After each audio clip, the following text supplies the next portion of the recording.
Perselingkuhan itu sering dijelasin dengan kalimat paling malas. Kurang cinta, godaan sesaat, atau cuma hilaf. Masalahnya, penjelasan ini bikin kita merasa aman secara palsu. Karena kalau perselingkuhan cuma soal emosi sesaat, berarti ini bisa kejadian ke siapa aja dan tanpa pola. Padahal, riset psikologi bilang hal yang jauh lebih gak nyaman.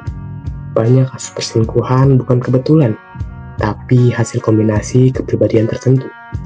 Dan lingkungan digital yang ngasih besar panggung buat perilaku manipulatif.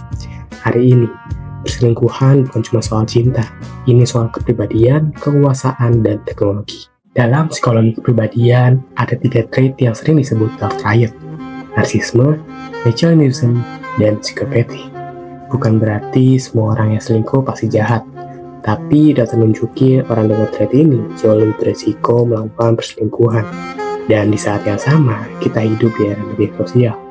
Era di mana chat bisa disembunyiin, validasi datang dari mana aja, dan hubungan emosional bisa dibangun tanpa ketahuan pasangan. Disinilah masalahnya mulai serius, karena media sosial nggak menciptakan kepribadian gelap, tapi memberi ruang buat mereka berkembang tanpa rem. Narsisme, haus validasi bukan komitmen. Orang dengan narsisme tinggi butuh pengakuan terus-menerus, likes, pujian, perhatian, itu semua makanan ego. Dalam hubungan jangka panjang, validasi itu pelan-pelan turun. Dan buat narsisis itu bukan tantangan, itu ancaman.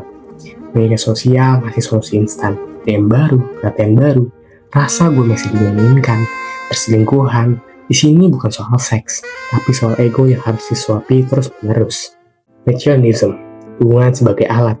Kalau narsisme itu soal validasi, machiavellianism itu soal strategi.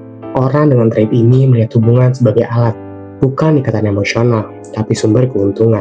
Media sosial mempermudah semuanya, 2 hubungan sekaligus, 2 persona berbeda, dan kebohongan yang bisa diatur dengan rapi.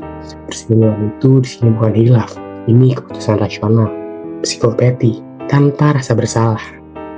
Psikopati ditandai dengan impulsivitas yang tinggi dan minim rasa bersalah.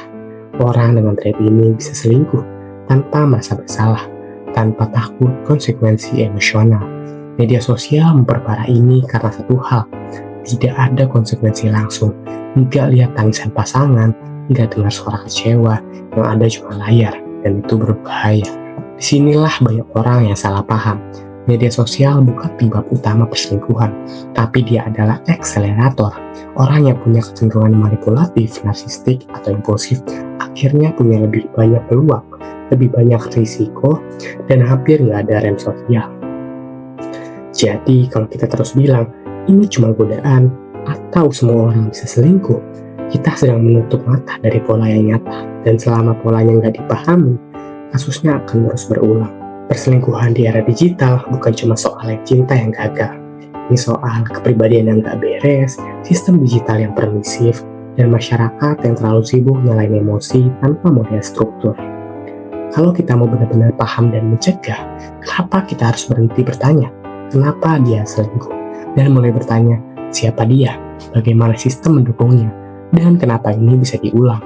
Karena tanpa itu, perselingkuhan akan terus terlihat seperti drama personal, padahal ini masalah psikologis dan sosial yang serius. Dan sekarang pertanyaannya bukan lagi, bisa nggak kejadian ke siapa aja, tapi apakah kita cukup paham untuk melihat tandanya sejak awal.